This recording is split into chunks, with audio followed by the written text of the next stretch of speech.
I was 3 lines into the incident report when Jasper's voice cut through the static on my radio, high-pitched and strained in a way that made me stop writing mid-sentence. "Julian, I need backup at the Blackwood trailhead. We've got a situation." The clock on the wall read 3:47. I'd been looking forward to finishing these reports and heading home early for once, maybe grilling something decent for dinner instead of microwaving another frozen meal. But something in Jasper's tone killed that plan immediately. In the 6 months since he'd been assigned to my sector, I'd never heard him sound like that. Not nervous, which was normal for him, but genuinely rattled. I picked up the radio. "What's the nature of the situation?" "There's a woman screaming for help. Deep in the woods, maybe half a mile past the main trail marker. She sounds really hurt, Julian." Standard missing hiker protocol. Probably someone who'd wandered off the marked path and gotten themselves injured. It happened more often than people wanted to admit, especially this time of year when the weather was still decent but the days were getting shorter. "Copy that. Any visual on the subject?" "Negative. I can hear her, but I can't see her. She's too far into the tree line."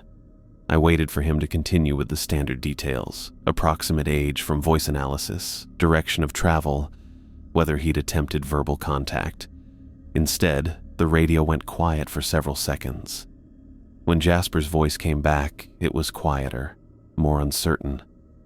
"Julian, something's not right about this." That phrase hit me differently than it should have. Not right how, I wanted to ask, but something in his delivery made me hesitate. Jasper was young, inexperienced, prone to overthinking situations that had simple explanations. But he wasn't the type to call for backup unless he genuinely needed it. In 6 months, he'd only requested assistance twice, both times for legitimate emergencies. "Explain not right," I said. Another pause. "I don't know how to explain it. Just, can you get out here, please?" The please sealed it. I set down my pen and reached for my gear. "On my way. Maintain your position and keep monitoring the situation. Do not attempt contact until I arrive." "Copy that." I grabbed my rifle from the gun safe, checked the chamber out of habit, and slung it across my shoulder. The weight of it felt heavier than usual, though I couldn't figure out why. Probably just the thought of hiking into dense woods to extract an injured civilian. Those situations always carried risk, unstable terrain, potential for additional injuries, the constant worry that you were making the wrong call about how to move someone safely. The drive to Blackwood took 18 minutes, and I spent most of it running through possibilities. Lost Day hiker was the most likely scenario. Maybe someone who'd tried to take photos off the main trail and slipped down a slope. The screaming suggested serious injury, broken leg, maybe, or a fall that had left them trapped somewhere. Jasper's unease was probably just inexperience amplifying a standard rescue situation into something more dramatic than it actually was. But that phrase kept echoing in my head. Something's not right about this. I'd used those exact words myself once, 15 years ago, during my 2nd month as a ranger. Different park, different state, but the same job.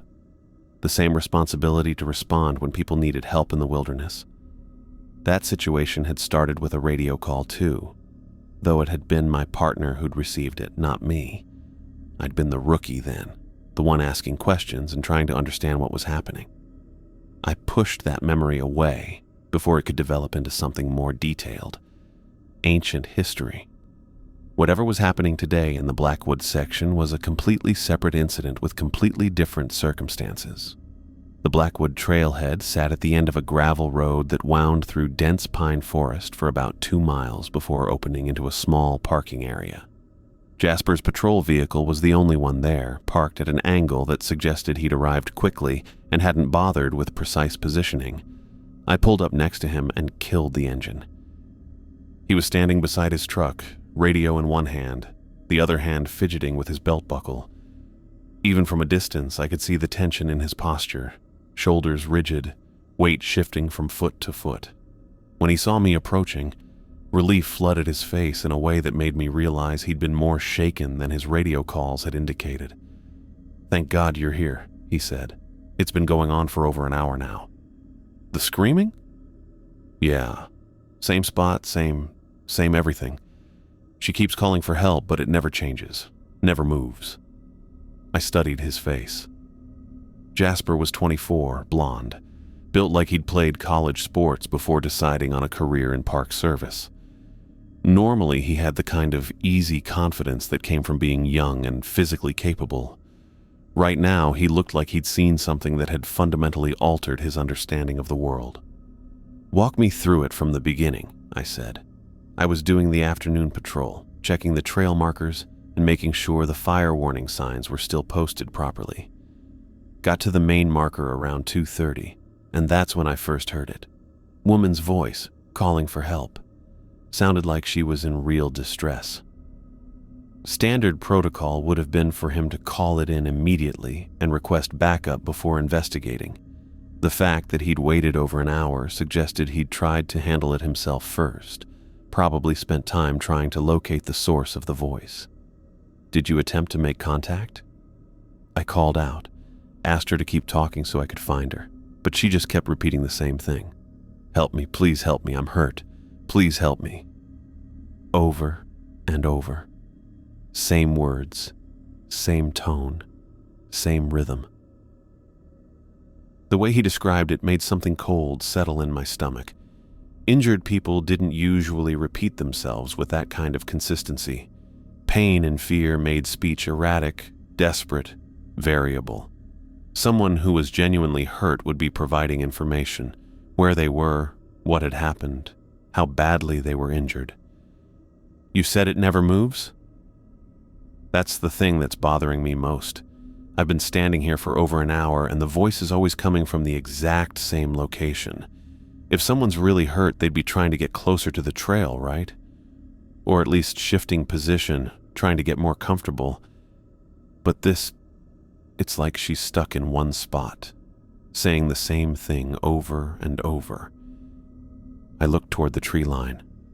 The Blackwood section was dense forest, mostly pine and oak with thick undergrowth that made navigation difficult even during daylight. Sound carried strangely in that kind of environment. Voices could seem closer or farther than they actually were, and the direction could be deceptive depending on wind and terrain. But Jasper's description was bothering me for reasons I didn't want to examine too closely. "Can you hear it now?" "Not right now. It comes and goes.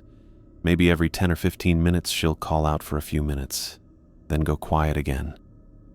As if on cue, a woman's voice drifted through the trees, distant but clear enough to make out the words. "Help me! Please, someone help me! I'm hurt!" The voice was definitely female, probably middle-aged based on the tone. It carried the kind of desperation that suggested serious injury and genuine fear. But as I listened, I started to understand what had unsettled Jasper. There was something mechanical about it, something too consistent. The pauses between words were identical each time. The inflection never varied. "Help me, please, someone help me, I'm hurt." Exactly the same. Not similar. Identical. The cold weight in my stomach got heavier. How long has she been repeating those exact words? "Since I got here. Same thing every time." Jasper looked at me with eyes that were asking me to explain something he couldn't understand himself. "Julian, people don't talk like that when they're really hurt, do they?" I wanted to tell him he was overthinking it, that stress and injury could cause people to repeat themselves, that we needed to focus on getting to her location and providing assistance. But I couldn't make myself say any of those things because I knew he was right. People didn't talk like that when they were really hurt. 15 years ago in a different park, I'd heard something similar. A man's voice that time, calling for help with the same mechanical consistency, the same perfect repetition. My partner had insisted we investigate, despite my growing certainty that something was fundamentally wrong with the situation. We'd found the source of the voice eventually. We'd also found what was making it. I looked at Jasper's pale face and realized he could sense it too, even without experience to give him context. Some part of him understood that what we were hearing wasn't quite human, even if he couldn't articulate why. The voice called out again, identical to before, and I felt 15 years of carefully suppressed memories trying to surface. I grabbed my rifle and checked the safety. "Stay close to me and do exactly what I tell you. We're going to find her." The trail disappeared almost immediately once we entered the Blackwood section.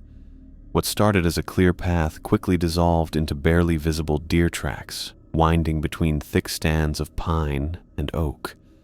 Jasper walked ahead of me, his shoulders tense, checking over his shoulder every few steps like he expected something to follow us. The forest floor was soft underfoot, decades of fallen leaves creating a natural carpet that muffled our footsteps.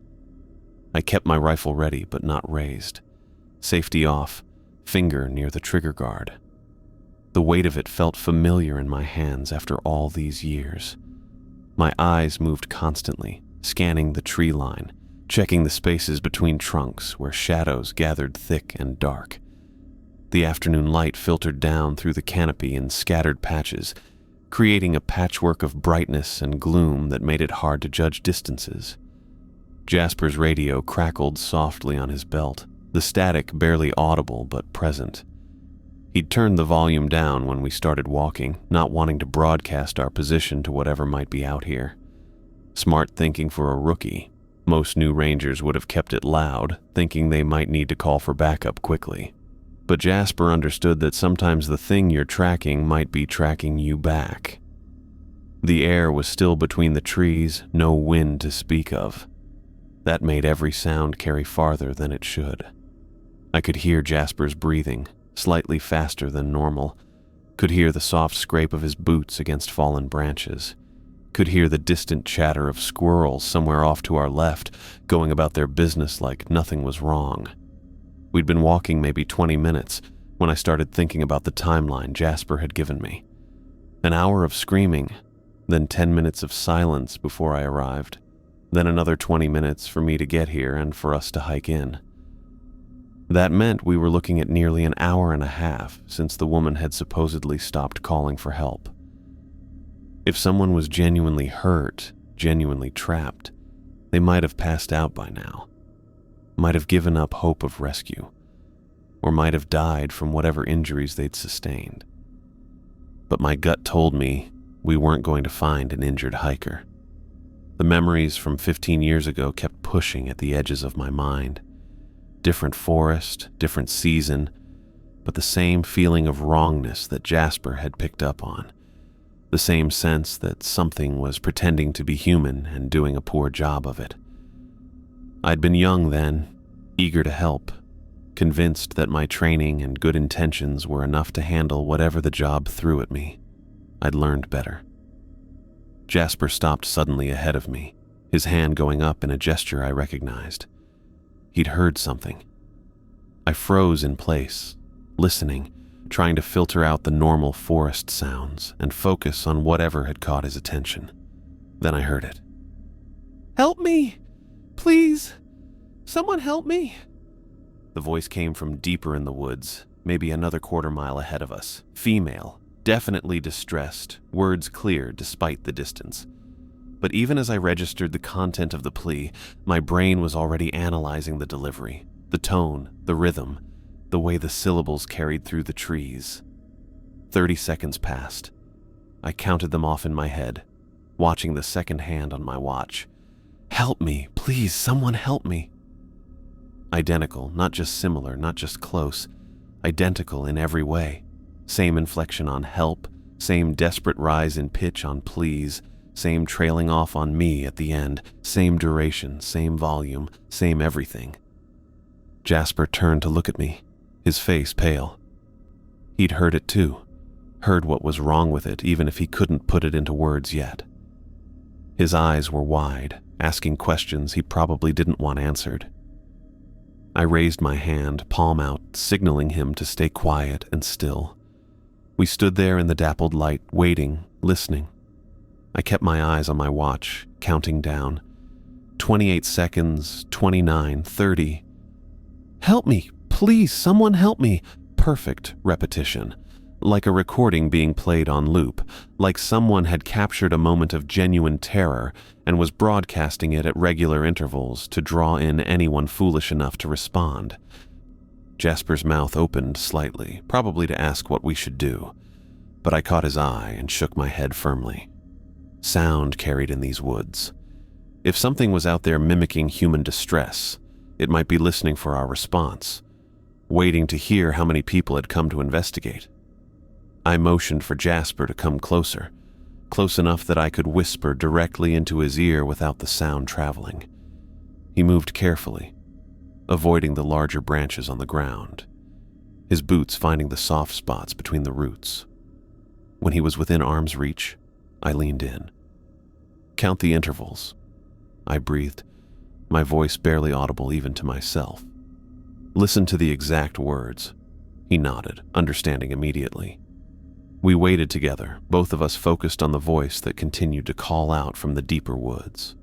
I watched Jasper's face as he began to pick up on what had unsettled him earlier, what his instincts had recognized before his conscious mind could process it. 30 seconds. "Help me! Please, someone help me!" 30 seconds. "Help me! Please, someone help me!" 30 seconds. "Help me! Please, someone help me!" Jasper's breathing got shallower. I could see him working through the implications, trying to reconcile what he was hearing with what he knew about human behavior. People in genuine distress didn't repeat themselves with mechanical precision. They varied their pleas, changed their words, got hoarse from shouting, moved around trying to find better positions to be heard from. This wasn't human. I leaned close to his ear again. "We're not dealing with a person in distress." The words came out flat and certain, carrying the weight of experience Jasper didn't have yet. His head snapped toward me, confusion clear in his expression. He wanted to ask questions, wanted explanations, wanted reassurance that we were still operating in the normal world, where the worst thing we might encounter was a lost hiker with a broken leg. "What do you mean?" he whispered back, his voice tight with the kind of fear that came from realizing you were out of your depth. I studied his face, seeing myself at 24. Seeing the moment when everything you thought you knew about the job shifted into something darker and more complicated. Part of me wanted to protect him from it, send him back to the truck while I handled this alone. But he'd already heard too much, seen too much, and if we were dealing with what I thought we were dealing with, I might need backup. The screaming continued from ahead of us, that perfect 30-second rhythm that no human throat could maintain. Each repetition sounded exactly like the last, no variation in tone or timing, no sign of the fatigue that should have set in after nearly 2 hours of calling for help. I kept my voice low, barely a whisper. Listen to it. Really listen. When people are hurt, scared, desperate, they don't sound like that. They don't repeat the same words in the same way over and over. Their voices change. They get tired. They try different approaches. Jasper's eyes widened as the implications sank in. I could see him replaying the last hour in his mind, all the time he'd spent listening to those calls, all the details that had felt wrong without him being able to identify why. "Then what is it?" he asked, and I heard the tremor in his voice that meant he was starting to understand we'd moved beyond normal ranger protocols.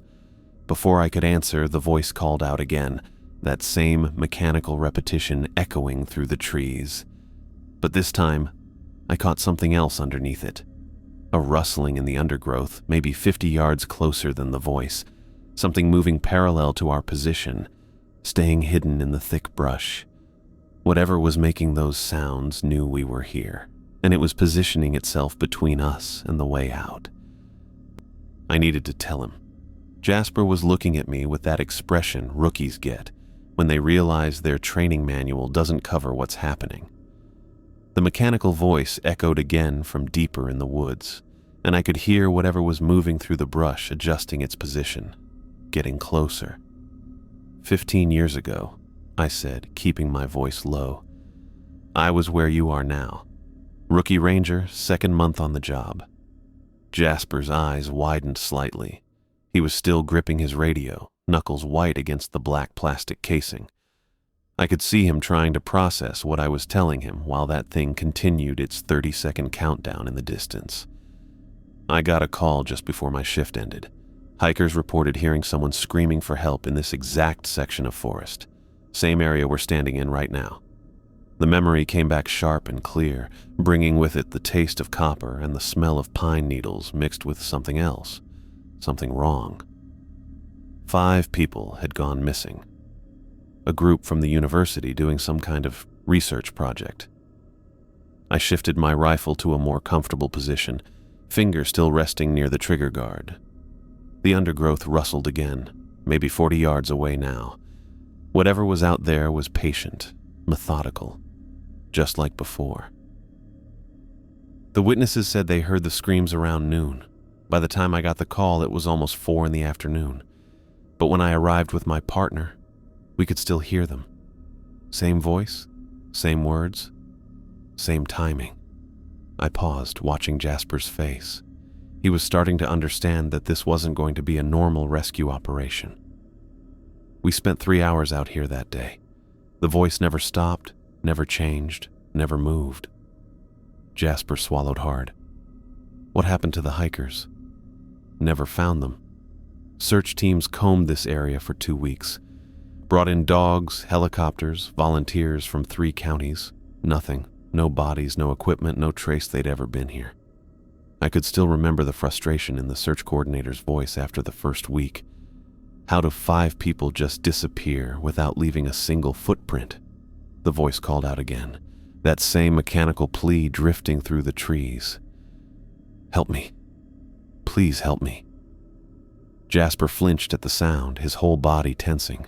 I put a hand on his shoulder, feeling the tremor running through his muscles. But you heard the screams, he said. Just like now. Just like now. I nodded toward the sound. Same pattern, same timing. My partner thought we were dealing with someone who was injured, maybe delirious. Kept insisting we had to find them before dark. I remembered Tom Martinez, 20-year veteran with commendations covering half his office wall. He'd been so certain we could track down the source, so confident in his experience, right up until we found what was making the noise. We followed the sound deeper into the forest. Took us almost an hour to get close enough to see what was happening. The rustling in the brush moved again, and I caught a glimpse of something dark shifting between the tree trunks.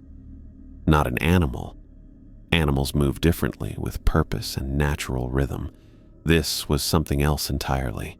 Jasper was breathing faster now, short, shallow breaths that would tire him out if he didn't get control. What did you find? I didn't answer immediately. The memory was there, clear as yesterday, but talking about it would make it real again.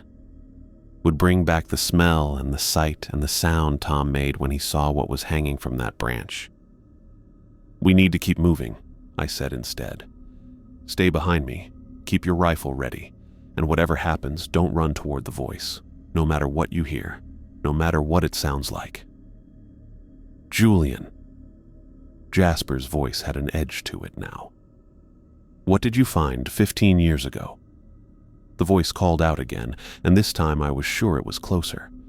Maybe 300 yards instead of 4. It was moving, drawing us deeper into the woods, just like it had drawn Tom and me. Just like it had probably drawn those 5 hikers. We found where the screams were coming from, I said finally. And we found what happened to the hikers. What was left of them. I started walking toward the sound, rifle held low but ready. Jasper fell into step behind me, his boots crunching on the pine needles and dried leaves. The trees seemed to close in around us as we moved deeper into the forest, branches forming a canopy so thick that the afternoon light barely penetrated. The thing making those sounds, I continued, it wasn't human, wasn't an animal either, something else. Something that had learned to copy human voices but couldn't quite get the emotions right.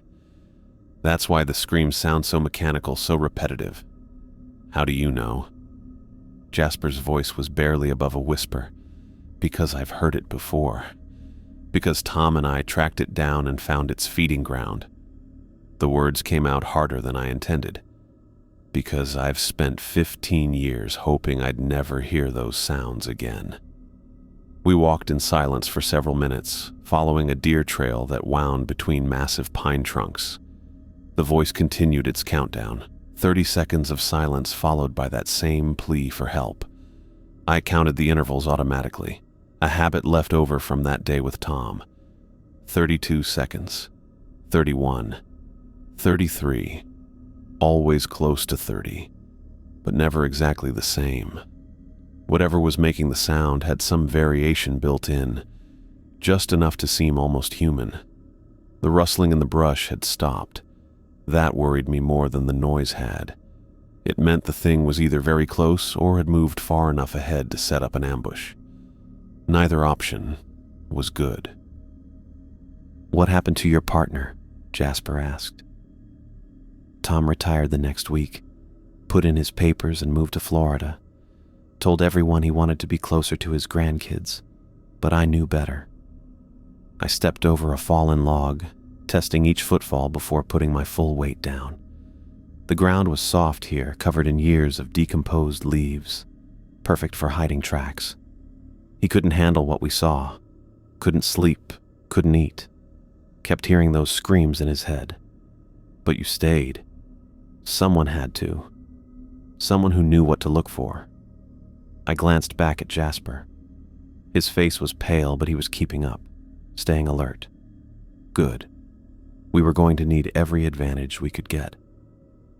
I transferred to a different station for a few years, told myself it was a one-time thing, some kind of freak occurrence.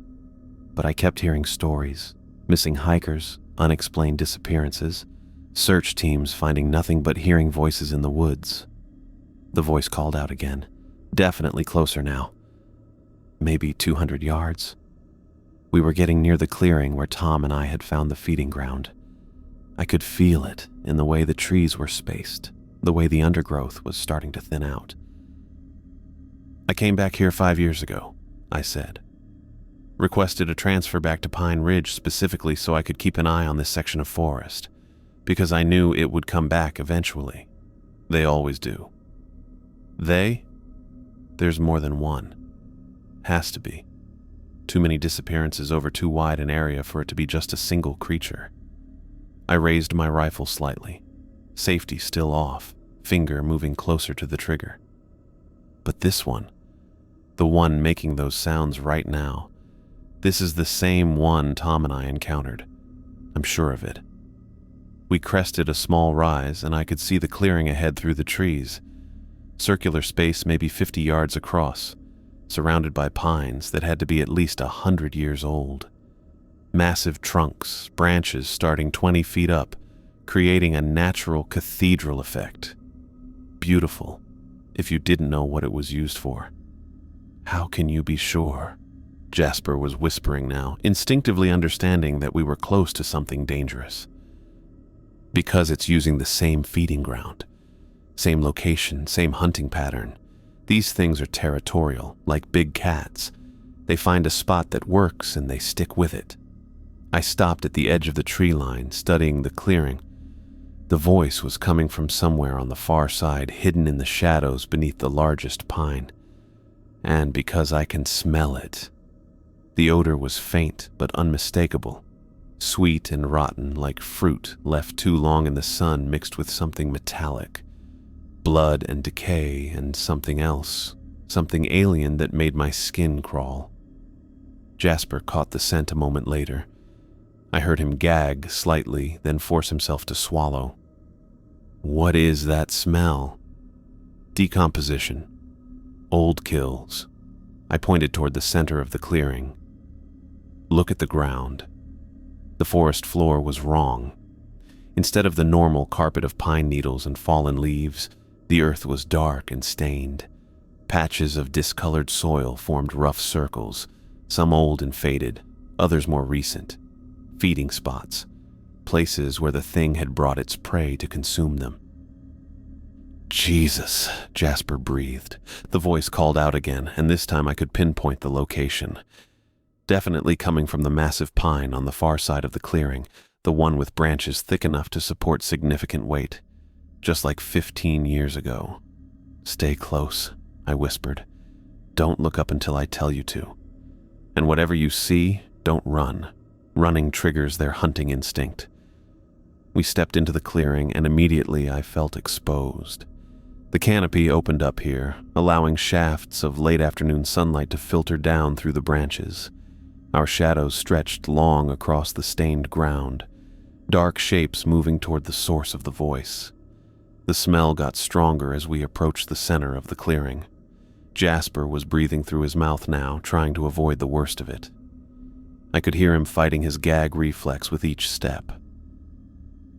The voice called out again, so close now that it seemed to be coming from directly above us. "Help me. Please help me." The same words, the same inflection, but louder. Much louder. I stopped and grabbed Jasper's arm, pulling him to a halt just as he started to look up toward the sound. "Don't," I said firmly. "Not yet." But I could see it in my peripheral vision. A shape hanging from the thick branch 15 feet above us, suspended by something that wasn't rope. A woman's body, impaled through the midsection on a broken branch that had been sharpened to a point. Her torso was completely hollow, emptied out with surgical precision. Ribs spread wide, internal organs removed so cleanly that barely any blood had dripped to the ground below. The same thing Tom and I had found 15 years ago. The same feeding method, the same display. A lure and a warning combined into one horrific tableau. The sound hit the forest floor before I could process what was happening. Jasper doubled over. His hands braced against his knees, and everything he'd eaten that day came up in violent heaves against the base of a massive pine. The retching echoed through the clearing, harsh and raw, cutting through the unnatural silence that had settled over this place. I kept my rifle ready and swept my eyes across the tree line, tracking every shadow, every branch that might conceal movement. The mechanical voice had cut off the instant we'd stepped into this clearing, like someone had flipped a switch. That wasn't coincidence. Whatever had been calling to us knew we were here now, had probably known the moment we'd started moving through the forest. The sudden silence felt heavier than the repetitive screaming had been, loaded with the kind of tension that made every nerve in my body fire warning signals. Jasper spat and wiped his mouth with the back of his hand, his face pale and slick with sweat. He was shaking, and I couldn't blame him. The first time you see what one of these things does to a person, it changes something fundamental in how you understand the world. I remembered Tom's reaction 15 years ago had been similar, though he'd managed to keep his breakfast down until we'd gotten back to the truck. The sight above us was worse than what we'd found back then, more deliberate in its presentation. This wasn't just feeding behavior. This was a display. The forest around us felt wrong in ways that went beyond the obvious horror suspended in the branches. The normal sounds were missing. No bird calls, no insects, no small animals moving through the undergrowth. Even the wind seemed muted here, as if the air itself was holding its breath. The only sound was Jasper's ragged breathing as he tried to pull himself together, and the faint creak of tree branches overhead that I was trying very hard not to think about. I positioned myself so I could watch both the tree line and keep Jasper in my peripheral vision. He was vulnerable right now, and if this thing decided to make a move, I needed to be ready. My finger stayed near the trigger guard, not quite on it, but close enough that I could react in a fraction of a second. The rifle felt solid in my hands, familiar weight that provided some small comfort in a situation that had moved far beyond normal ranger protocols. Jasper straightened up slowly, using the tree trunk for support. His uniform was wrinkled and stained, and his hands were still trembling. He looked at me with wide eyes that held too much white around the edges, the kind of expression you see on people who've just had their fundamental assumptions about reality shattered. "What is that thing?" he whispered, his voice hoarse from being sick. Before I could answer, the voice came again. From somewhere in the trees to our left, maybe 30 yards away, hidden in the thick canopy where the afternoon shadows created perfect concealment. The same woman's voice, the same words we'd been hearing for the past hour. "Help me. Please help me." But now that we were close enough, now that I wasn't distracted by trying to track the source through dense forest, I could hear what Jasper had sensed from the beginning. The words carried no weight, no emotional resonance. They were perfect in their pronunciation, exact in their timing, but completely hollow, like listening to a recording of someone reading phonetically from a script in a language they didn't understand. Real human distress has texture to it. Fear makes voices crack and waver. Pain changes breathing patterns, affects how sounds are formed. Genuine pleas for help carry desperation that you can feel in your chest, an urgency that makes you want to move, to respond, to help. This voice had none of that. It was technically accurate, but emotionally void, the vocal equivalent of a photograph that looked right until you noticed the eyes were just a little too flat, a little too empty. I felt something cold settle in my stomach as the implications hit me fully. This thing had been using the woman's voice for hours before we'd arrived. It had probably started the moment she'd died, maybe even before that was complete. The thought of what she might have experienced in her final moments, knowing something was learning to copy her voice while she was still alive to hear it, made my jaw clench tight enough that my teeth ached. "Jasper," I said quietly, keeping my voice low and steady. "The thing that did this to her is still here, still watching us." His eyes went even wider, if that was possible. He looked around the clearing with jerky, panicked movements that made me want to grab him and force him to be still. Sudden movements were exactly what we couldn't afford right now. "Where?" he whispered. "Somewhere close. Close enough to see us, close enough to know we found its display." I kept my own movements minimal, just small adjustments to my stance that let me cover different angles without telegraphing my intentions. It's using her voice to try to lure us closer, probably into whatever trap it's got prepared. The voice came again, same location, same timing. "Help me. Please help me." Jasper flinched at the sound, and I saw his hand drift toward his sidearm. I shook my head slightly, catching his attention. "Don't draw unless I tell you to," I said. "And don't respond to the voice. Don't call back. Don't try to answer it.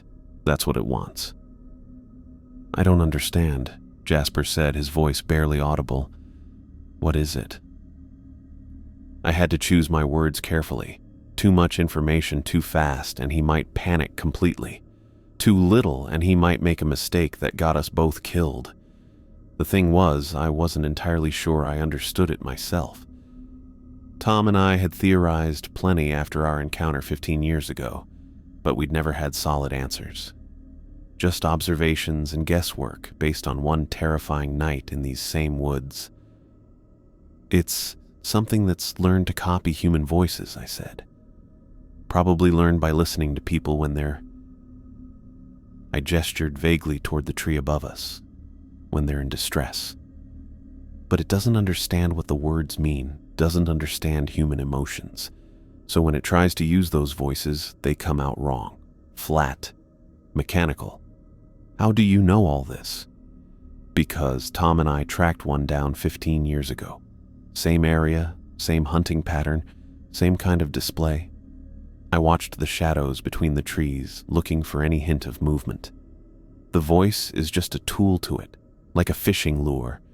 It calls until something comes to investigate, then it takes them." The voice repeated again, and this time I was ready for it. I listened carefully to the tone, the inflection, the precise way each syllable was formed.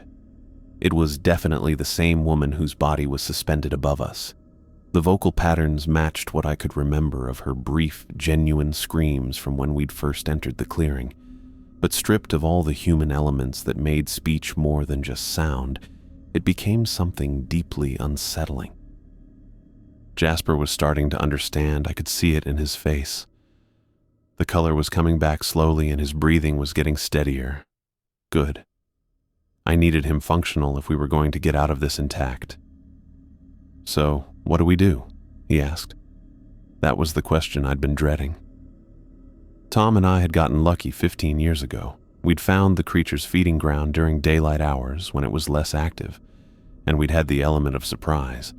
This time felt different, more deliberate. The positioning of the body, the timing of our arrival, the way the voice had stopped and started again. This felt like we were being herded, manipulated into being exactly where we were standing. "We stay calm," I said. "We don't give it what it wants, and we watch for our chance to move." The voice came again from the left, but this time I caught something else. A faint rustling in the canopy, branches moving in a pattern that didn't match the barely perceptible wind. Something large was repositioning itself up there, moving with deliberate care to stay hidden while maintaining line of sight on our position. I thought about the woman above us, about how precisely her body had been emptied and displayed. This thing was intelligent, patient, and utterly alien in its approach to hunting. It didn't just kill for food, it killed for the tools that death provided: voices to call with, fear to feed on, bodies to use as bait for the next victim. The clearing felt smaller now, more enclosed. What had seemed like open space when we'd first entered now felt like a carefully constructed killing floor, with every sightline planned, every escape route anticipated. We were standing exactly where this thing wanted us to be. "Help me, please help me," the voice called again, and I finally understood why it sounded so wrong beyond just the lack of emotion.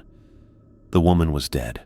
Her throat was gone, her vocal cords destroyed or removed. The sound wasn't coming from any human anatomy at all. It was being produced by something that had learned to mimic the mechanics of human speech without needing any of the physical structures that normally created it. Human voices came from breath moving through shaped passages, from tongue and teeth and lips working together. This was something else entirely, something that could reproduce the end result without any of the underlying process. No wonder it sounded flat and mechanical. It was artificial from the ground up, a perfect copy with no original source. I whispered to Jasper, keeping my voice as quiet as possible while still making sure he could hear me clearly. The thing that killed her is still nearby. It's using her voice, but it can't replicate emotions, can't understand what fear or pain actually sound like.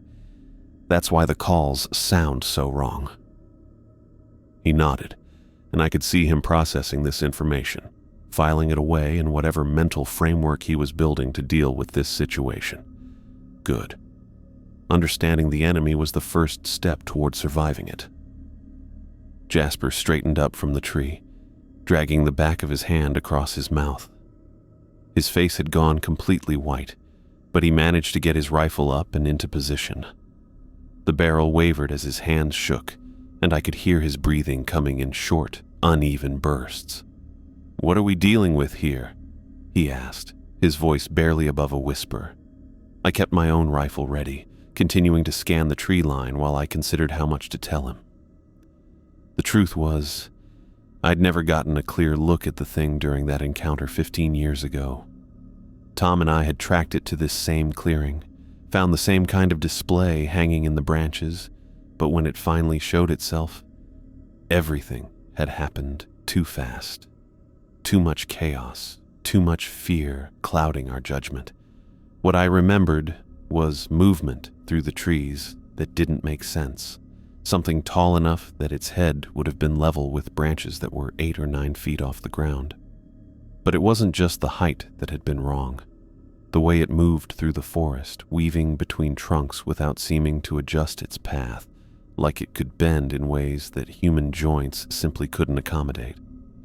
Tom had fired 3 shots that day, and I was pretty sure at least one had connected, but the thing had just melted back into the woods, like it had never been there at all. "I don't know exactly," I said, keeping my voice low. "Never got a good look at it before." That wasn't entirely true, but it was close enough. The glimpses I'd caught had been so brief, so impossible, that I'd spent years convincing myself I'd imagined half of what I thought I'd seen. When you're pumped full of adrenaline and scared out of your mind, your brain starts filling in details that might not have been there. At least, that's what I'd told myself. But there were other things I knew. Stories that had been passed down through the ranger service here. Whispered conversations between the old-timers who'd worked these woods for 30 or 40 years. They talked about disappearances that went back decades, maybe longer. Always the same pattern. People venturing too deep into the remote sections, voices calling for help that went on too long, search parties that found nothing but sometimes heard those same calls echoing through the trees. Frank Morrison, who'd retired just before I transferred back here, had pulled me aside during my first week and told me about a case from the 70s. 3 hunters who'd gone missing during deer season. Their truck was found at a trailhead, gear still inside, but no trace of the men themselves. The search had gone on for 6 days, and on the last day, the volunteers had heard someone calling for help from deep in the forest. They'd spent hours tracking the voice, but every time they got close, it seemed to move farther away. When they finally gave up and headed back, they realized the voice had been leading them in circles. Been taking people for generations, Frank had said, staring out at the tree line. Whatever it is, it's been here longer than any of us. I'd thought he was just trying to spook the new guy, but now, standing in this clearing with that mechanical voice echoing through the trees, I was starting to understand that the old rangers hadn't been telling ghost stories. They'd been trying to warn me. The voice called out again, and my head snapped toward the sound, but this time it was coming from our right, maybe 40 yards away instead of the left where we'd heard it before. "Help me! Please, someone help me!" Same exact tone, same inflection, same desperate pleading that somehow managed to sound completely empty of actual desperation. But the location had shifted, and it had done so without any sound of movement through the undergrowth. No footsteps, no branches breaking, no rustling of leaves. Just the voice in a new position, like it had simply materialized there. My stomach dropped as I realized what was happening. The thing was circling us, trying to disorient us, make us lose track of where it actually was. It wanted us confused, wanted us spinning around in the middle of this clearing like targets in a shooting gallery. I thought about the layout of the clearing, the sight lines from the tree line to where we were standing. If something was moving around the perimeter, it would have a clear view of us from almost any angle. We were completely exposed out here, and it knew exactly where we were at all times. "Jasper," I said quietly, not taking my eyes off the trees. "Stay close to me. Keep your weapon ready, but do not respond to that voice. No matter what it says, no matter how desperate it sounds, you don't say a word back to it." He nodded, but I could see the fear building in his expression. This was way beyond anything they'd trained him for at the academy. Hell, it was beyond anything anyone had trained for, because officially, things like this didn't exist. "And whatever you do," I continued, "don't show any emotional reaction to it. Don't let it see that you're scared. Don't let it hear you breathing hard. These things feed on fear, and if it thinks you're panicking, it's going to press that advantage." The voice came again, this time from behind us. We'd been facing roughly north when we entered the clearing, and now it was calling from the south, which meant the thing had moved at least 90 degrees around our position in the span of maybe 2 minutes. I forced myself to turn slowly, keeping my movements deliberate and controlled. Jasper followed my lead, and I was relieved to see that he was getting his breathing under control. His hands were still shaking, but he was keeping the rifle steady enough to be useful if it came to that. The problem was, I had no idea what it coming to that would actually look like. Tom had never talked about the details of our encounter, and I'd been too shaken up at the time to form clear memories of how the thing had actually attacked.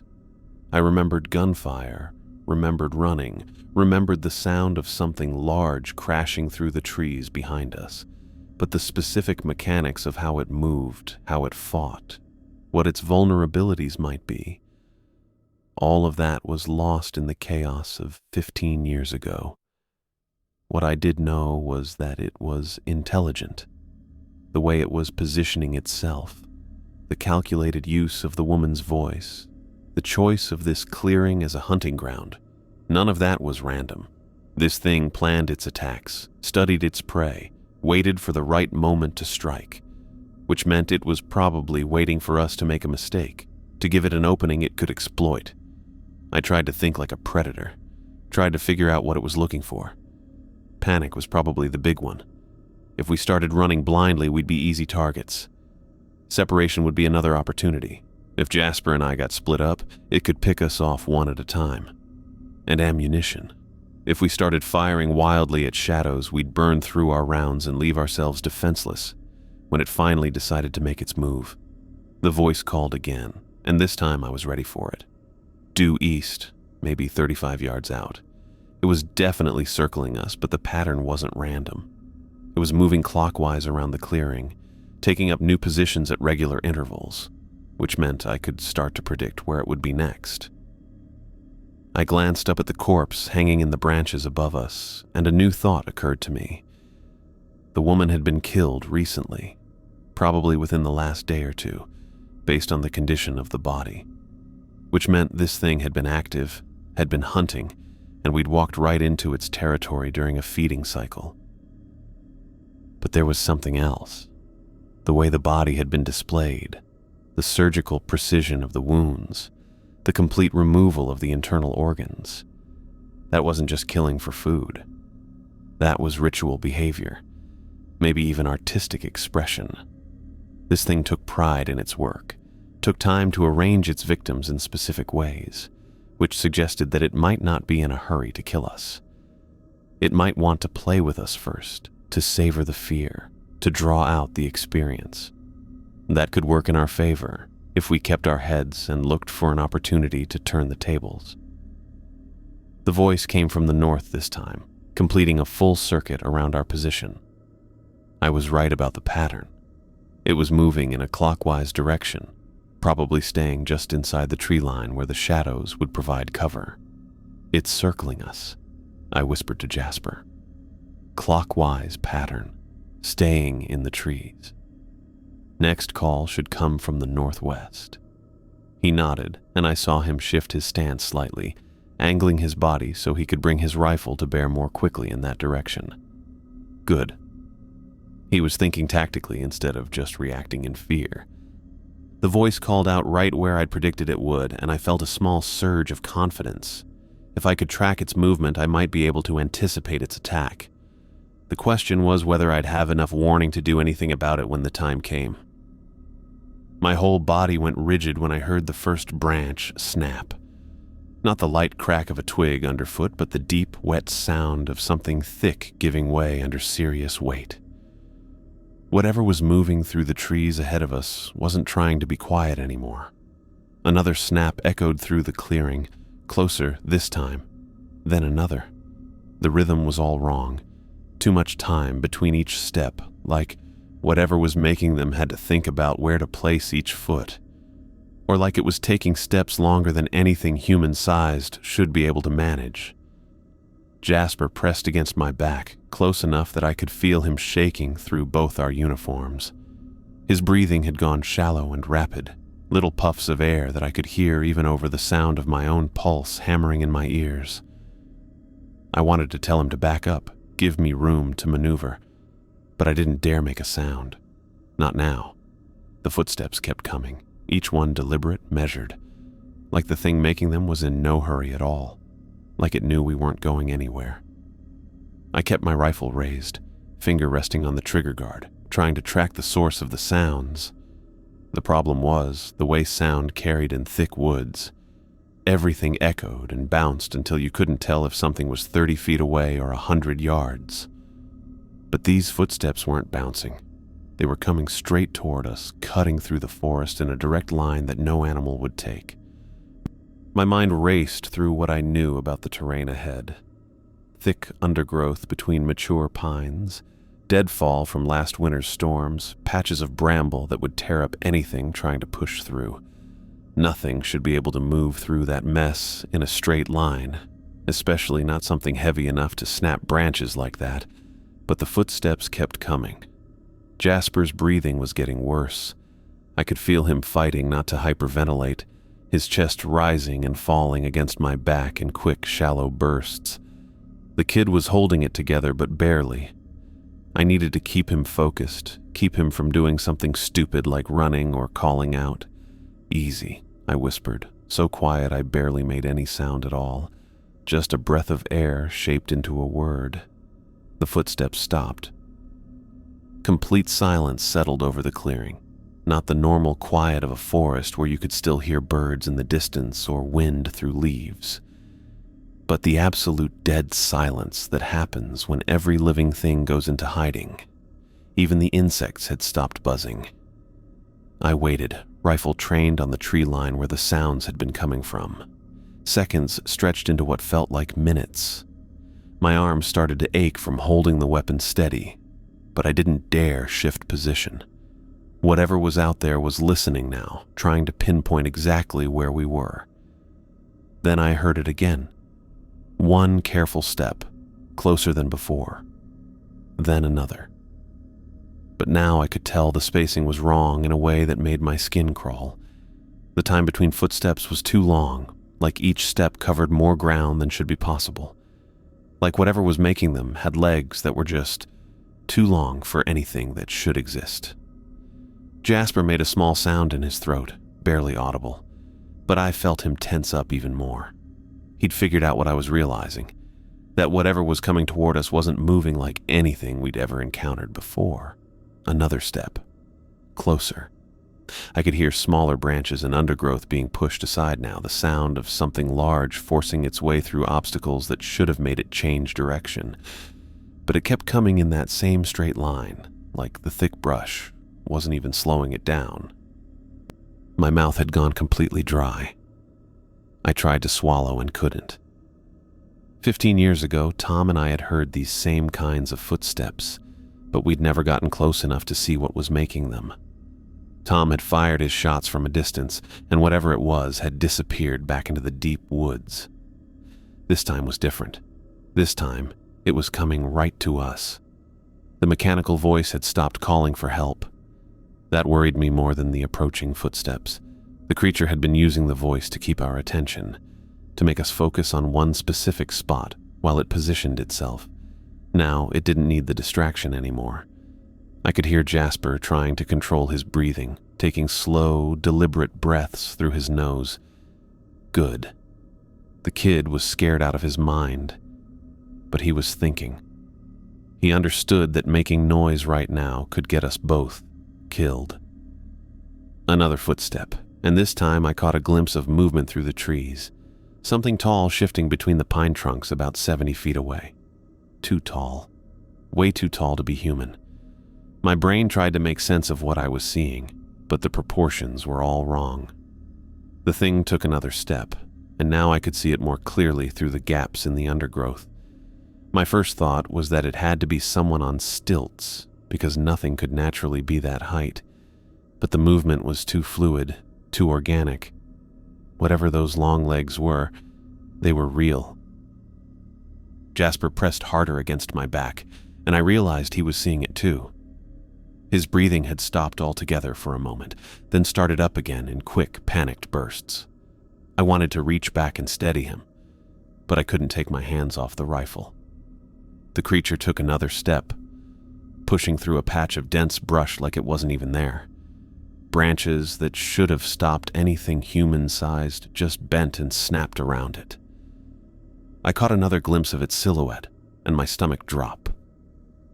My stomach dropped when I saw how wrong the proportions were. The legs were too long, the torso too narrow, like someone had taken a human form and stretched it out until it barely resembled what it was supposed to be. 60 feet away now. Close enough that I could make out more details through the trees, and every detail made it worse. The way it moved wasn't right either. Not the careful picking through undergrowth that a person would do. but a kind of flowing motion that seemed to ignore the obstacles in its path. Jasper's hands grabbed the back of my uniform shirt, bunching the fabric in his fists. I could feel him trembling through the contact, but he was staying quiet. Good. Whatever training he'd gotten was holding up under pressure, even if he was scared senseless. The thing pushed through another cluster of branches, and I got my first clear look at its skin. Mottled gray and black, like old bark or diseased flesh. But it wasn't just the color that was wrong. It was the way the skin seemed to hang on the frame underneath. Stretched tight in some places and loose in others, like it didn't quite fit properly. My mind kept trying to rationalize what I was seeing. Maybe it was someone in a costume.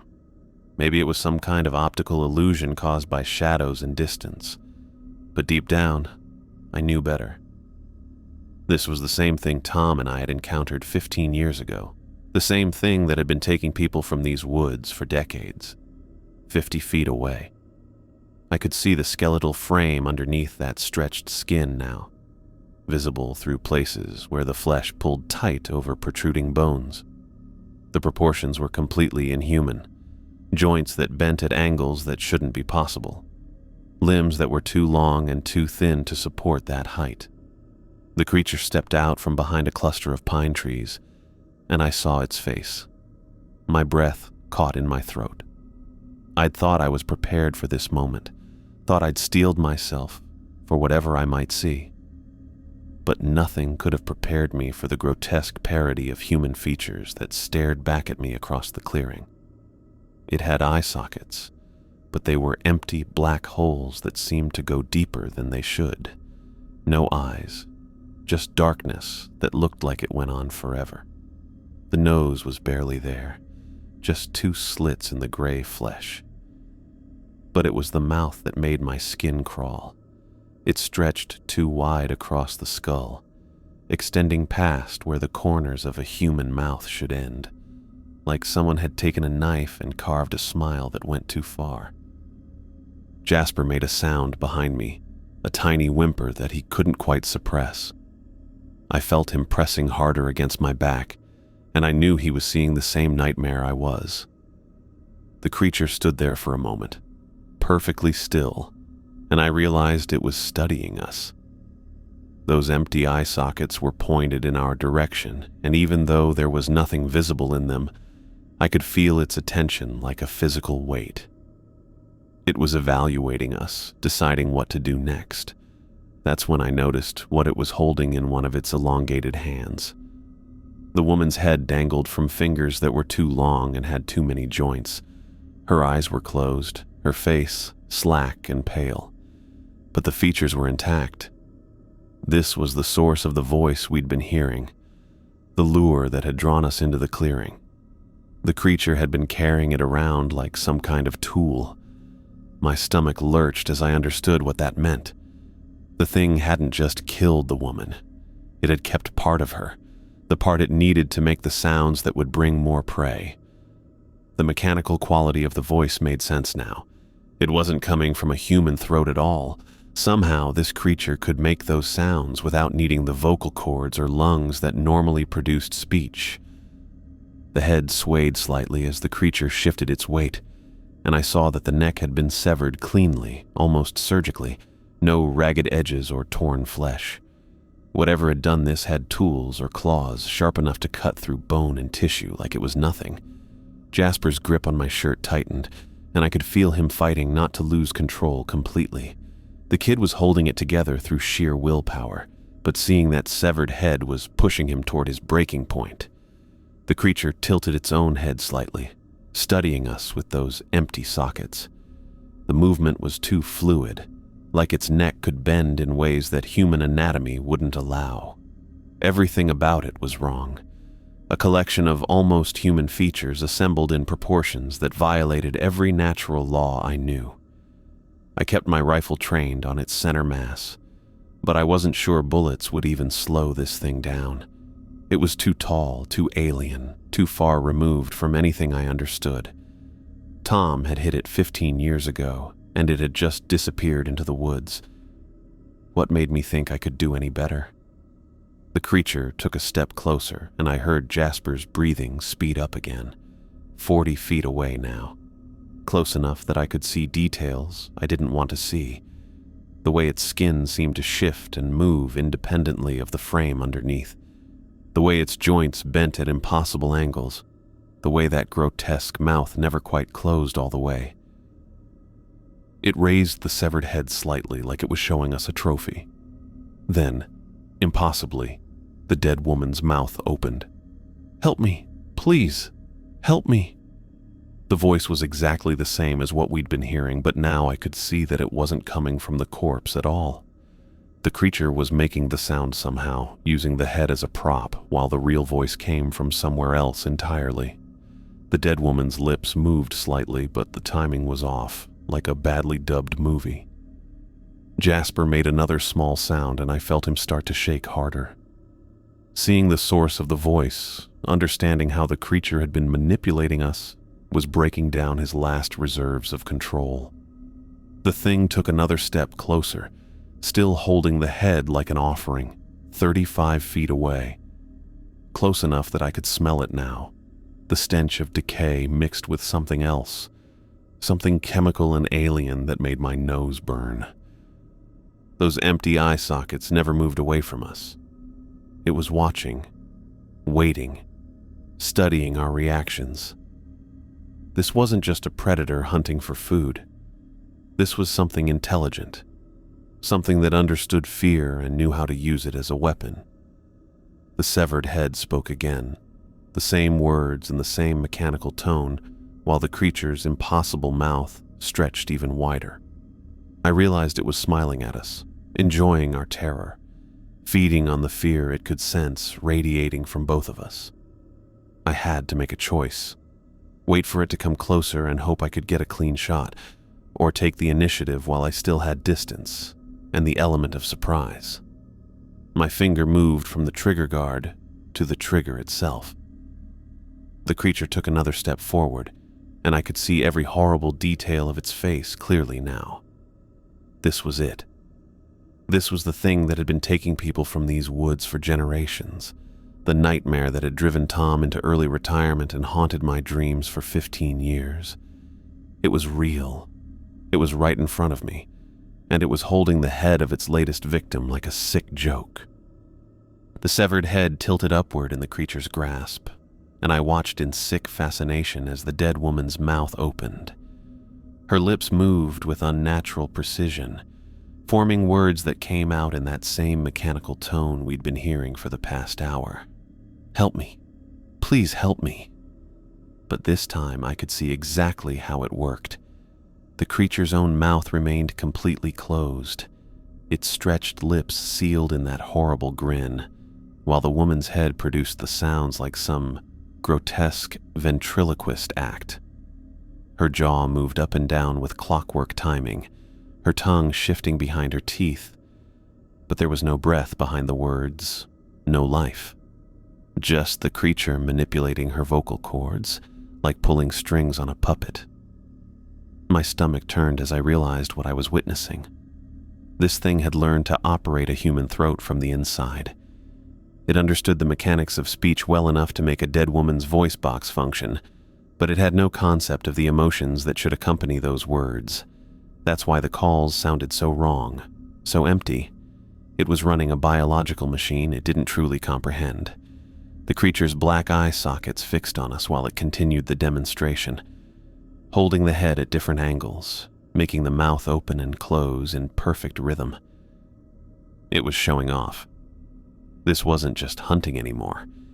It was playing with us, displaying its mastery over human anatomy like a cat batting around a mouse before the kill. Jasper's breathing had become shallow and rapid behind me. I could feel him shaking against my back, but he hadn't broken yet. That was something. I needed him functional for whatever came next. The creature began moving toward us again, and I raised my rifle to shoulder height. The weight felt solid and reassuring in my hands, even though I had no idea whether conventional ammunition would do anything meaningful to this thing. Tom had hit it 15 years ago, and it had disappeared, but disappeared didn't necessarily mean dead. For all I knew, we were facing the exact same creature that had taken those 5 researchers. Its gait was even more disturbing up close. Each step covered far too much ground, like it was sliding across the forest floor rather than walking on it. Its legs bent at angles that shouldn't have been possible, joints flexing in directions that made my eyes water to follow. The thing was tall enough that its head would have been level with the lower branches of the pines surrounding us, but it moved through the undergrowth without adjusting its path, as if the brush simply parted around it. I lined up the shot, centering the rifle's front sight on what I estimated was the creature's center of mass. Not much point in aiming for the head when it didn't seem to have eyes anyway, and I'd learned enough about anatomy during my years as a ranger to know that center mass gave me the best chance of hitting something vital, assuming this thing had vital organs in the places they should be. My finger moved from the trigger guard to rest lightly on the trigger itself. The metal was cold against my skin, and I forced myself to breathe steadily the way I'd been trained. Inhale, exhale, find the natural pause between breaths where the shot would be steadiest. I'd done this before with bears, with aggressive elk, with rabid coyotes, but none of those had been carrying a human head and speaking through dead lips. The creature stopped approximately 30 feet away from us, close enough that I could see every horrible detail of its face, but far enough that it could probably cover the distance in a single leap if it decided to charge. It stood there for a moment, perfectly still, holding the woman's head at shoulder height, like it was presenting evidence in some twisted courtroom. Then it tilted the head in our direction, angling it so the dead woman's face was looking directly at me. The lips moved again, but this time the words came out different. Same voice, same mechanical precision, but the content had changed. "Why won't you help me?" The question hit me like a physical blow. It wasn't just mimicking the woman's voice anymore. It was engaging with us directly, using her vocal cords to communicate its own thoughts. The creature had learned enough about human speech patterns to construct new sentences, to hold a conversation through a severed head. "Please, I'm hurt. Why won't you come help me?" Jasper made a small whimpering sound behind me, but he managed to keep it quiet.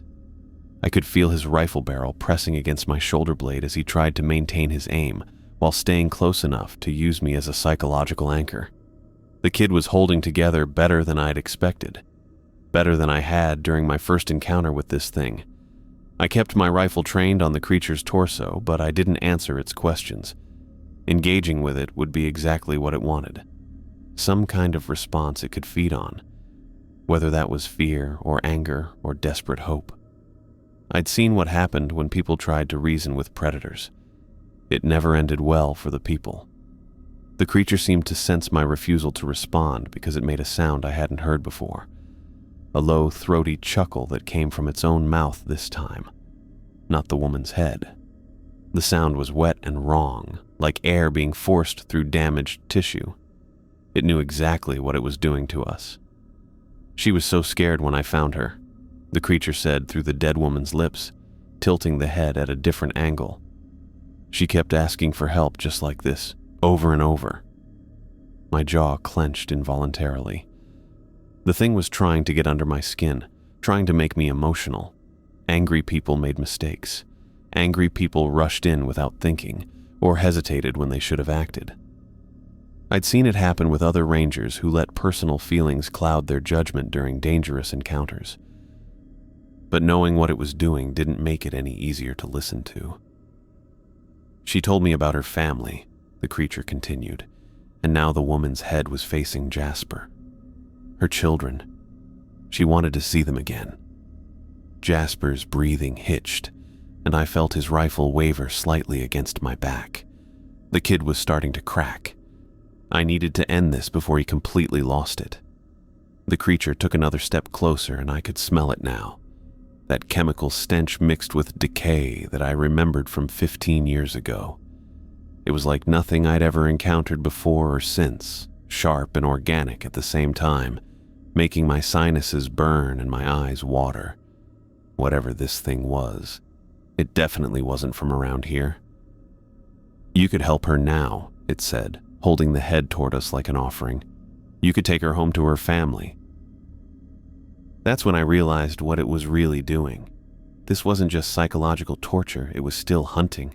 The creature was trying to get us to come closer, to reach for the head, to break our defensive position. It wanted us to move toward it instead of making it come to us. Probably because it knew that the moment one of us stepped forward, we'd be within range of whatever other capabilities it had that we hadn't seen yet. Those elongated arms could probably reach a lot farther than they looked. And if it could move through trees the way Tom had described, bending and flexing in impossible ways, then our current distance might not be as safe as I'd thought. I kept my aim steady and waited. Let it make the next move. Let it commit to an action that would give me a clear shot. The creature's head tilted to one side, studying us with those empty black sockets. It was learning from our behavior, figuring out what worked and what didn't. When the emotional manipulation hadn't drawn us forward, it would try something else.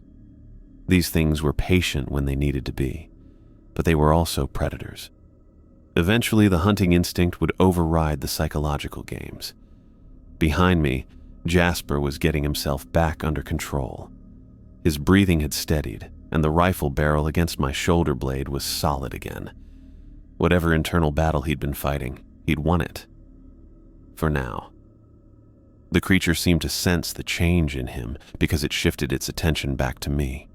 The woman's head turned in my direction again, and this time when the lips moved, the voice was different, deeper, male. "I remember you." My blood went cold. That wasn't the woman's voice anymore. It was Tom's voice, exactly as I remembered it from 15 years ago. Same gruff tone, same slight accent from his years in Texas before transferring to Pine Ridge. The creature had somehow learned Tom's voice, stored it away all this time, and was now using it against me. "You were here before," it continued in Tom's voice. "You and your partner. He shot me." I forced myself not to react, even though hearing Tom's voice coming from that severed head was making my skin crawl.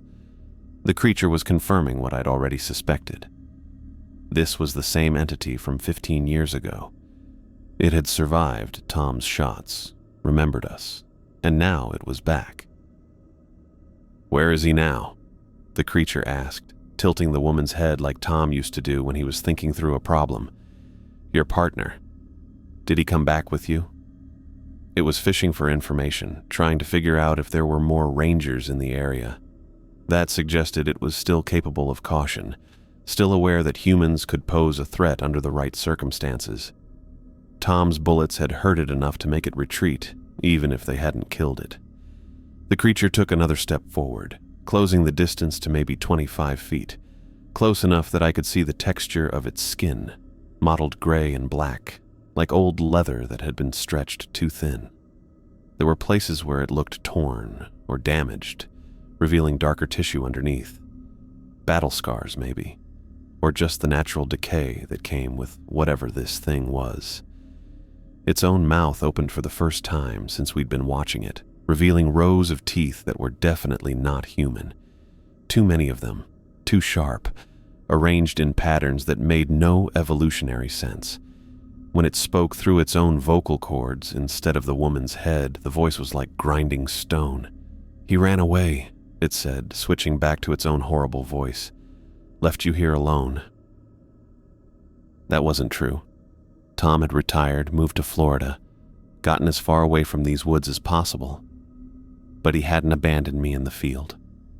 We'd both made it out of that encounter 15 years ago, even if we'd both been changed by it.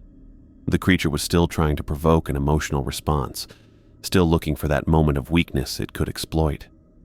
But now it was getting impatient. I could see it in the way it held itself, the slight forward lean that suggested it was preparing to move. The psychological warfare phase was almost over. It began making a new sound then, a rapid clicking noise that came from somewhere deep in its throat. Not quite insect-like, but close enough to make my skin crawl. The sound echoed off the pine trees surrounding us, creating a chorus of clicks that seemed to come from everywhere at once.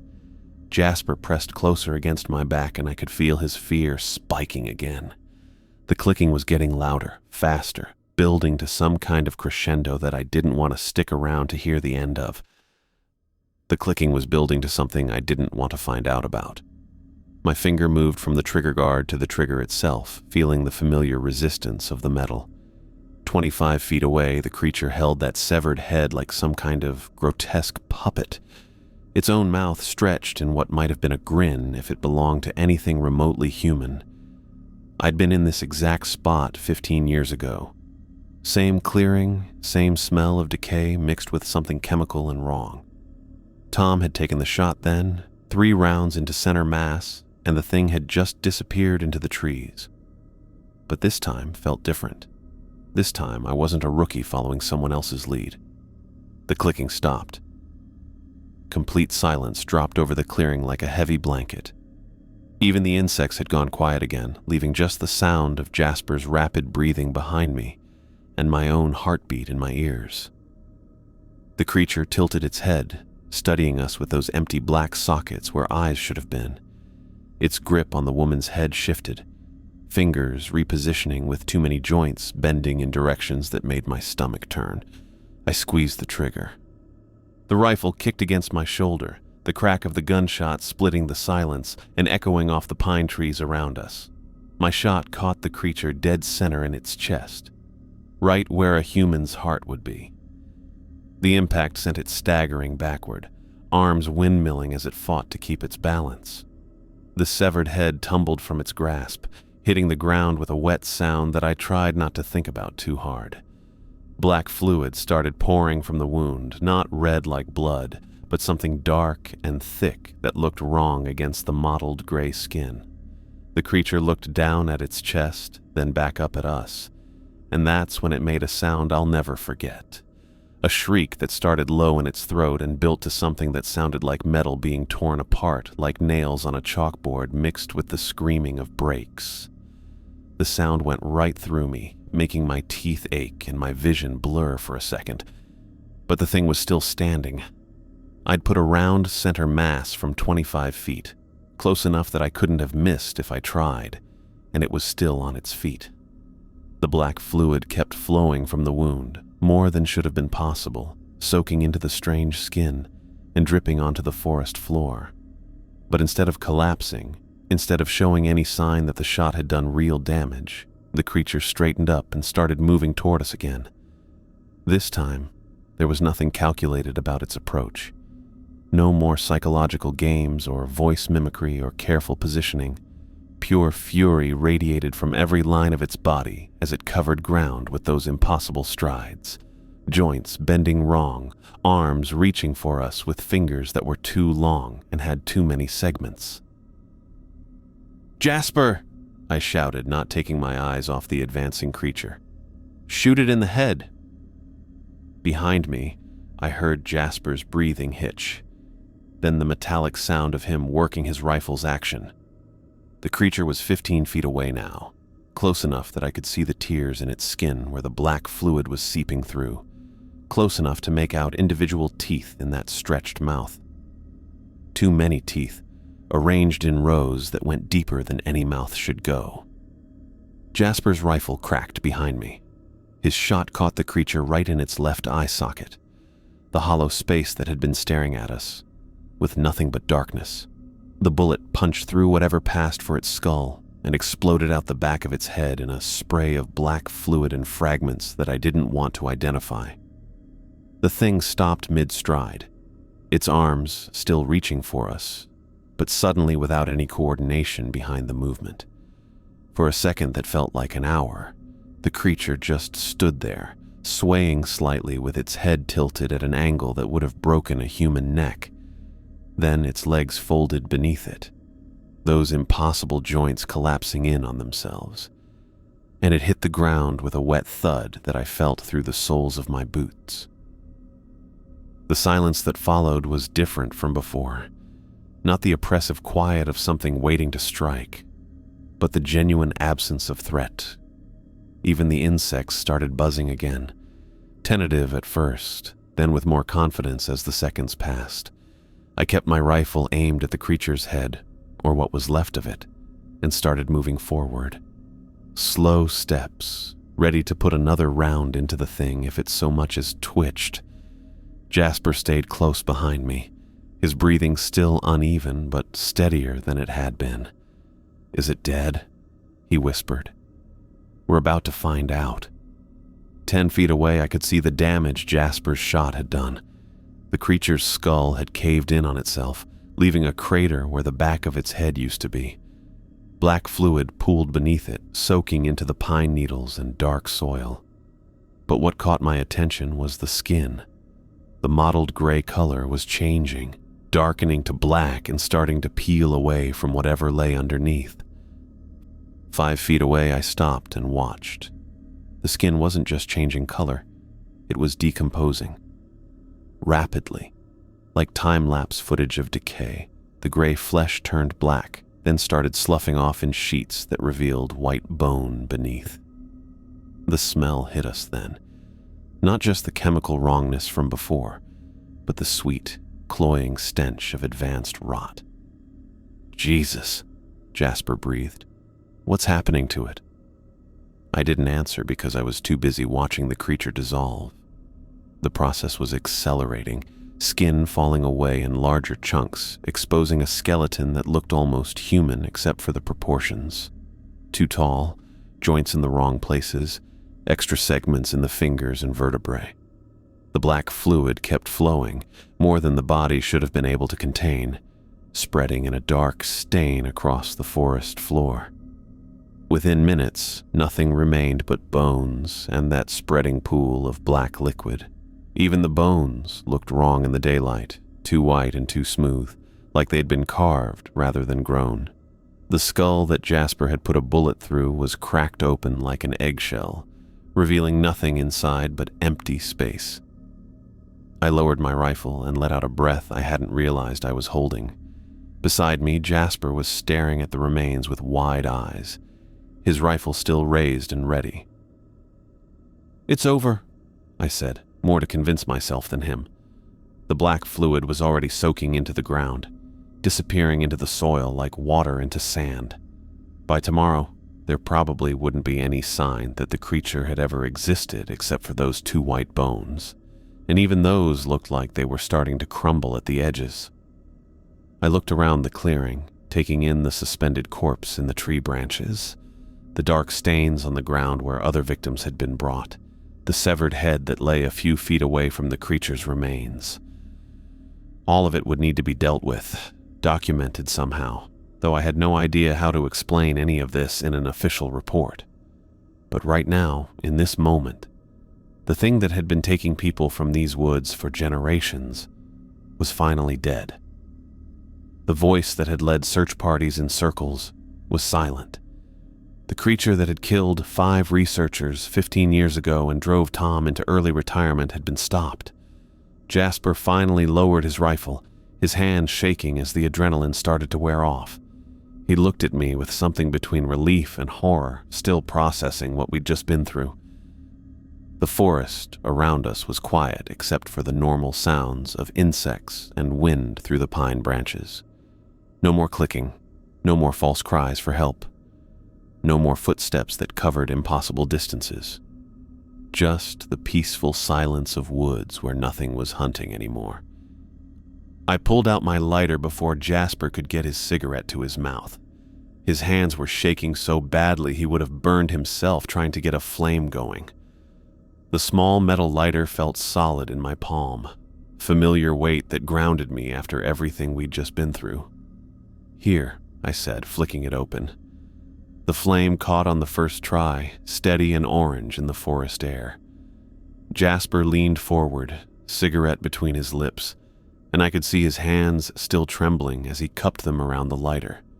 The paper caught, glowed red, and he took a long drag that made his shoulders drop slightly. "Thanks," he said, exhaling smoke in a thin stream. I clicked the lighter shut and found myself a spot on the fallen log beside him. The bark was rough under my palms, probably a pine that had come down in last winter's storms.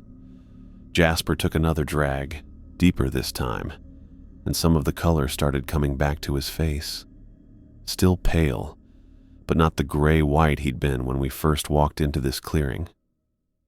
The bones were still there, 20 feet away from us. What was left of the creature, anyway, white and scattered now, some of them already starting to crumble at the edges, where the black fluid had eaten away at them. In daylight filtering through the canopy, they looked almost normal, almost like they could have belonged to a deer or elk that had died out here naturally. Almost, but I knew better. I'd seen what those bones had carried, the thing that had worn them like an ill-fitting suit.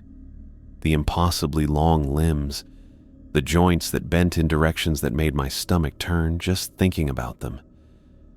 The empty eye sockets that had somehow still managed to watch us, track our movements, study us like we were specimens in a jar.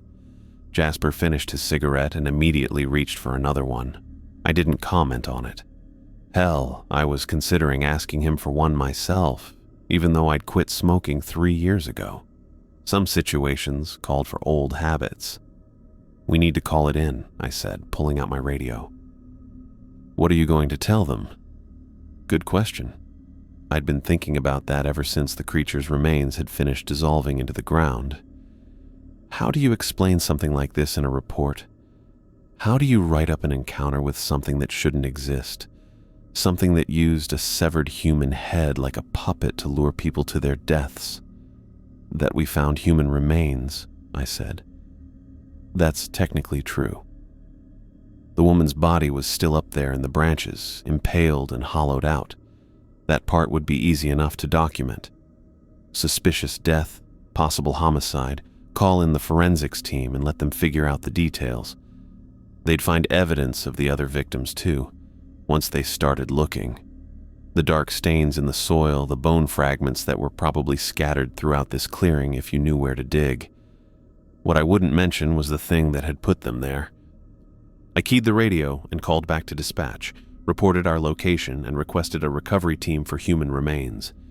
The dispatcher's voice crackled back, professional and efficient, asking for details about the condition of the body and whether we needed immediate medical assistance.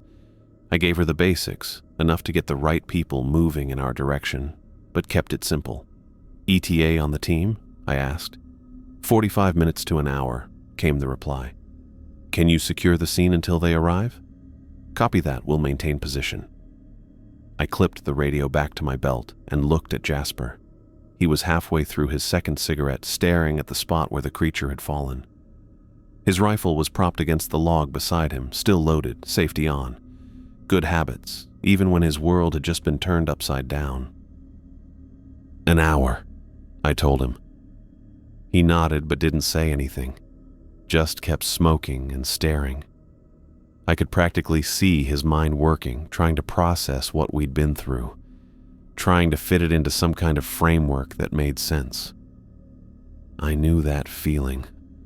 I'd been exactly where he was 15 years ago, sitting in this same clearing with Tom, waiting for backup and wondering if I was losing my mind. Wondering if what I'd seen was real or if the stress of the job had finally gotten to me. The difference was that Tom had been just as shaken as I was. We'd both seen it, both shot at it, both watched it disappear into the woods, trailing black fluid instead of blood. We'd had each other to confirm that yes, this had really happened. Yes, we'd both seen the same impossible thing. Jasper only had me. And I was the one who'd known what we were walking into, who'd led him here with full knowledge of what we might find. That had to be weighing on him.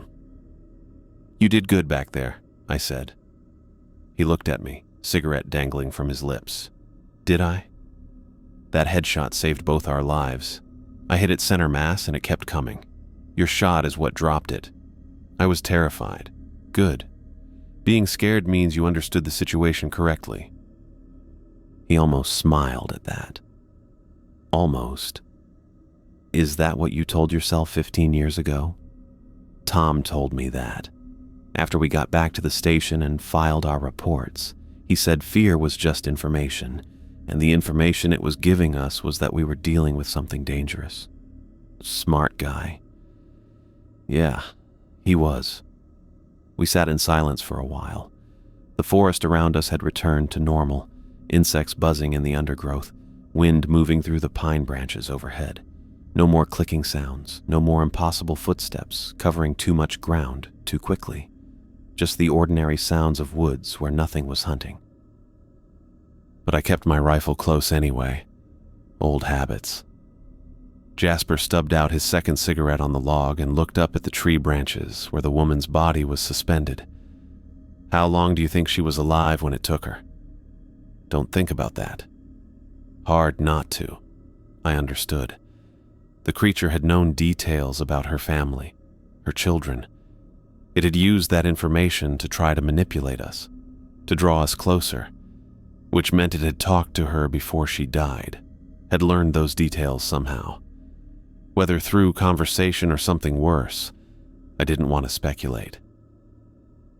The important thing is that it's dead now, I said. It won't take anyone else.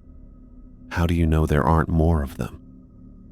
That was the question I'd been dreading, the one I'd been asking myself for 15 years, ever since Tom and I had walked out of these woods and tried to convince ourselves that what we'd encountered was some kind of isolated incident. I don't know, I said, but I've been watching this section of forest for 5 years now, and this is the first sign of activity I've seen. If there were more of them in the immediate area, I think we'd have noticed. What about other areas, other forests? That's not our jurisdiction. It was a cop-out answer, and we both knew it, but it was also the truth. We were responsible for this section of Pine Ridge, these specific trails and clearings and campsites. What happened in other national forests, other states, other countries, that was someone else's problem, even if I suspected it was a much bigger problem than anyone wanted to admit. The radio crackled and dispatch updated us on the recovery team's ETA. 20 minutes out now. I could hear vehicles in the distance, still faint but getting closer. The cavalry was coming, complete with cameras and evidence bags and forms to fill out in triplicate. What happens now? Jasper asked. Now we do our jobs. We secure the scene, we cooperate with the investigation, we file our reports. We go back to regular patrols and hope nothing like this happens again. And if it does? I looked at him, this kid who'd been a ranger for less than 6 months and had already seen more than most people see in a lifetime. He was handling it better than I'd expected, better than I had, probably, when I was his age. If it does, we deal with it. Same as we dealt with this one. Together? Together. He nodded and reached for another cigarette, then thought better of it and put the pack away. Good choice. The recovery team would be here soon, and showing up to a crime scene chain smoking probably wouldn't make the best impression. I stood up and walked over to the creature's remains, what little was left of them. The bones were more fragmented now, some of them nothing but white powder scattered across the forest floor. In another hour or two, there might not be any trace left at all, which was probably for the best. Try explaining those proportions to a forensics team. Try explaining joints that bent in impossible directions, or a skull with eye sockets too large and too deep for any known species. Better to let the forest reclaim them. Let them become part of the soil, part of the endless cycle of growth and decay that kept these woods alive. I heard engines getting closer, the sound of heavy vehicles navigating the dirt roads that led back to this section of forest. The recovery team would be here in a few minutes, along with investigators and medical examiners and probably half a dozen other specialists I couldn't even name. They'd photograph everything, measure everything, catalog every detail they could find.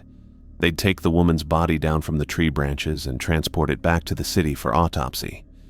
They'd collect soil samples from the dark stains in the clearing and run tests that would probably come back inconclusive.